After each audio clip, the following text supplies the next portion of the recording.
નમસ્કાર મિત્રો, આપ સૌનું સ્વાગત છે આપણી પોતાની ચેનલ સીએન સિનેમાની અંદર. આજે આપણે વાત કરીશું લાલો મૂવીના 54મા અને 55મા દિવસના બોક્સ ઓફિસ કલેક્શનની. 54મો દિવસ એટલે કે સોમવાર. ઘણા બધા સોમવાર લાલો મૂવી પાસે આવ્યા અને લાલો મૂવીએ સ્ટેડી એકદમ કલેક્શનને રાખ્યું છે અને લગભગ જે આપણી ગણતરી બી ના હોય ને એવું લાલો મૂવી કરે છે, કારણ કે કૃષ્ણ ભગવાન જ ચલાવે છે મૂવીને. આપણી ગણતરી 1 કરોડની હતી અને લાલો મૂવીએ 1.15 કરોડનું કલેક્શન કર્યું, એટલે 15 લાખનું કલેક્શન વધારે આવ્યું, આપણા પ્રેડિક્શન કરતાં પણ વધારે.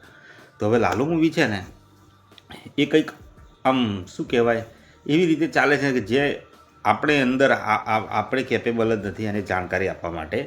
કે ઘણી વખત લાલો છે ને આમ કલા કરી દે છે, કંઈક એવી વસ્તુ કરે છે ને કે આપણે આમ અચંબિત થઈ જઈએ. એનું કલેક્શન ઘણી વખત ઓછું આવે તો બીજા દિવસે વધારે આવી જાય. એટલે એ કંઈક તો છે, કોઈક અલૌકિક શક્તિ મદદ કરી રહી છે મૂવીને, એ તો ચોક્કસ છે. હવે રહી વાત એના આજના દિવસની, તો આજના દિવસે પણ લાલો મૂવી સારું એવું કલેક્શન કરશે. મંગળવાર છે, 55મો દિવસ છે, પણ લાલો મૂવી કલેક્શન કરશે 1 કરોડનું તો આરામથી કરી લેશે. અને એની સાથે એના 54મા દિવસના અંતમાં લાલો મૂવીએ વર્લ્ડ વાઇડ 110 કરોડનું કલેક્શન થઈ જશે. 110 કરોડ સુધી પહોંચનારી ગુજરાતની પહેલી મૂવી હશે ગુજરાતી મૂવી.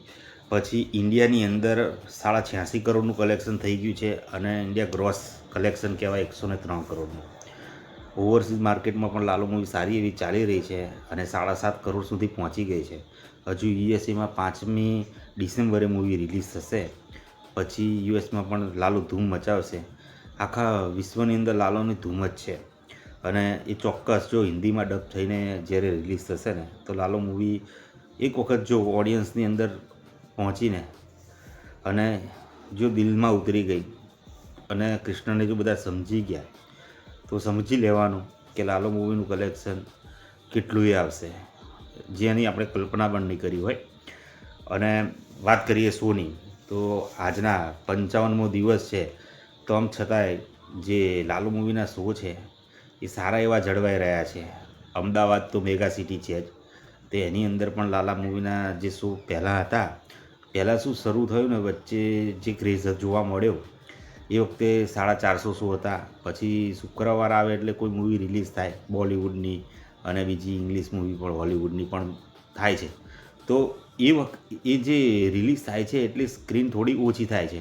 પણ લાલો મૂવી એ છે ને ભલે 450 એક વખત આપણે જોયેલા અમદાવાદમાં 450 500 શો, અત્યારે હાલ પણ લાલો મૂવી પાસે છે ને અમદાવાદમાં 384 શો છે. સારી વાત કહેવાય. મુંબઈમાં 68 શો છે, સુરતમાં 234 શો, આણંદમાં 64, ભાવનગરમાં 27 શો, ગાંધીનગરમાં 47 અને વડોદરામાં 132 શો. એટલે શો સારા એવા છે. લાલો મૂવી કલેક્શન પર સારું એવું કરે છે, ઓક્યુપન્સી પર સારી હોય છે. એટલે આપણી તો આશા છે કે લાલો મૂવી ગુજરાતની હાઈએસ્ટ કલેક્શન કરનારી મૂવી હંમેશા બની રહે અને આવનારા દિવસોમાં કોઈ એનો રેકોર્ડ ન તોડે, પણ ગુજરાતી સિનેમા છે આગળ વધે એ પણ આપણે ઈચ્છીએ છીએ અંદરથી. તોડશે તો પણ એમાં કૃષ્ણની જ કમાલ હશે, બાકી તૂટું તો આમ લગભગ મુશ્કેલ છે કોઈ રેકોર્ડ. તમે આ મૂવી ચોક્કસથી જુઓ, ના જોઈ હોય તો થિયેટરમાં જુઓ અને એક પ્રેરણા લો મૂવી પાસેથી કંઈક. અને આમ કહેવાય ને કે કંઈક તો મૂવી જોવાથી તમને મળશે. આમ તો આપણા પૈસા ખર્ચાઈ જાય મૂવી જોવા જઈએ, પણ લાલો મૂવીમાં આપણને સામે રિટર્ન ગિફ્ટ મળે છે, જ્ઞાન.